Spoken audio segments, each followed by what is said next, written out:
What's up everyone, I'm Tim and this is my channel 40 Times Around. Today I'm going to share with you guys my 3 things I wish I had had on my first big motorcycle trip. These are things I had to learn the hard way and I'm going to save you guys a ton of hassle right now.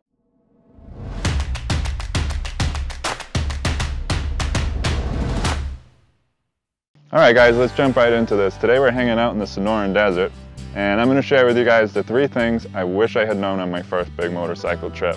Now, my first big trip I took about 5 years ago, and it was a 2-month-long trip, and I can't even begin to tell you how many mistakes I made on that trip and how many things I learned the hard way.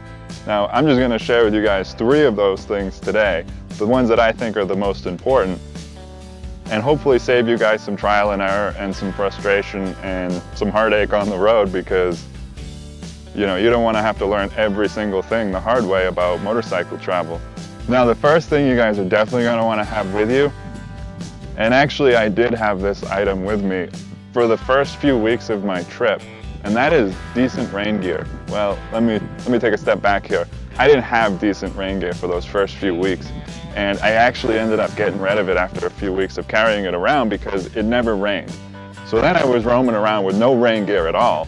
And I got forced to stop at, some hole-in-the-wall store and buy this cheapo rain gear because I was in a pinch, I was stuck in a storm, and they were even worse than the first pair I had had originally.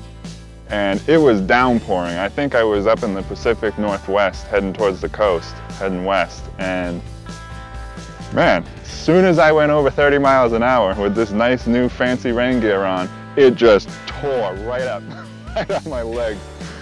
I mean, it was as good as nothing, and wow.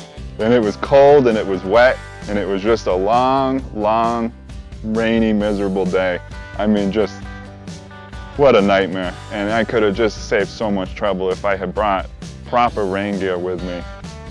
And, stuff that's made specifically for motorcycle riding. They have ripstop fabric now, and these Frog Togs that are amazing. I've had great luck with Frog Togs. That brand is awesome with their jackets and their pants. It's waterproof, it's lightweight, it doesn't rip no matter how fast you're going with the wind and hail, everything. I mean, it's been through so much, super durable. So I highly recommend you check out Frog Togs. I'll link to that in the description below, or any kind of motorcycle specific rain gear. Now, the second thing, if you have a bike like mine that's super finicky and just absolutely demands high test fuel, you are 100% gonna want to carry Octane Boost with you. Now, this one I actually didn't learn on my first big motorcycle trip because that bike wasn't so picky about fuel. But a year and a half ago, I was out in the middle of the country somewhere and I couldn't find 91 anywhere, and I was like beyond empty. And so I had to stop at the only gas station in the area, and all they had was low-grade fuel. So I did what I had to do. I put some fuel in it. I jumped on the highway for about 10 minutes.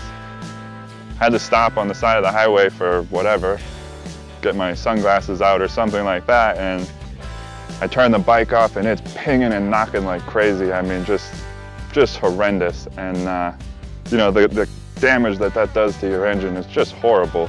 So it's just a simple, you can actually carry just a small bottle like this of Octane Boost and just throw a few squirts of this in your tank whenever you fill up with crap gas. They actually also have these nifty little tubes. This is actually called rocket fuel, but it's just Octane Boost. I leave a couple of these in my tank bag just in case. I mean, it weighs next to nothing.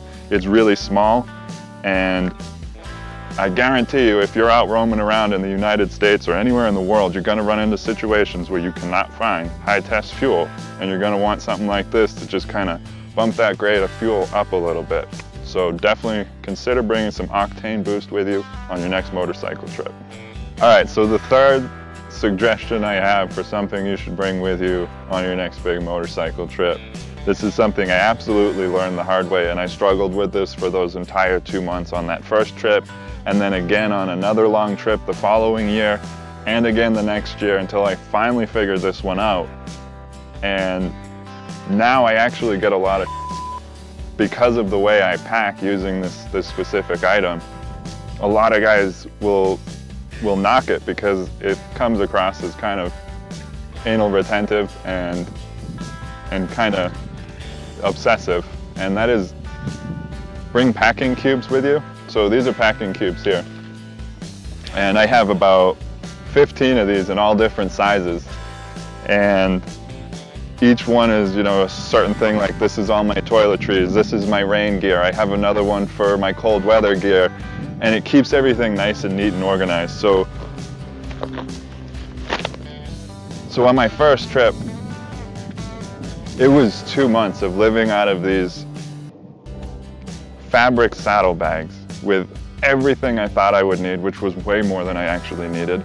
And every time I needed something, it would be at the bottom of the bag. So I would have to dig through and pull it out. And as I'm pulling out whatever it is, my rain gear or the map, everything comes out with it, and it just goes everywhere, and it's impossible to keep things organized. It's constantly a mess, and it drives me crazy when I'm traveling. Now, I may go a little above and beyond with this. I actually have bags that fit right in my cases. So I fill everything into that, pack it nice and neat, and then just drop them right in my cases. But just bringing a few packing cubes with you to keep things, you know, tight and together makes a huge, huge difference with keeping things organized, which is hugely important too, because if you're looking for your rain gear, you're gonna wanna know where that is. Chances are, if you're looking to start digging that out, you probably really need it, and you want it to be easily found. You know, your cold weather gear, if you want to just jump off the bike real quick, grab your, you know, heated vest or whatever, you want to know where that stuff is. So definitely bring packing cubes with you. They'll save you so much hassle, and, you know, save you a lot of time digging through stuff on the side of the road. You can relax a little more. Just keep things organized. It's a great way. You know, I love to be efficient on a motorcycle, and packing efficiently is a huge advantage to throwing stuff in a saddlebag and winging it. All right, so that's it. Those are the 3 things that you should definitely take with you on a motorcycle adventure. These are the things I learned the hard way, so you don't have to. So hope you guys got something out of this video. If you did, make sure you hit the like button. Don't forget to subscribe if you guys want to see more of my videos about motorcycles, camping, adventure, and travel.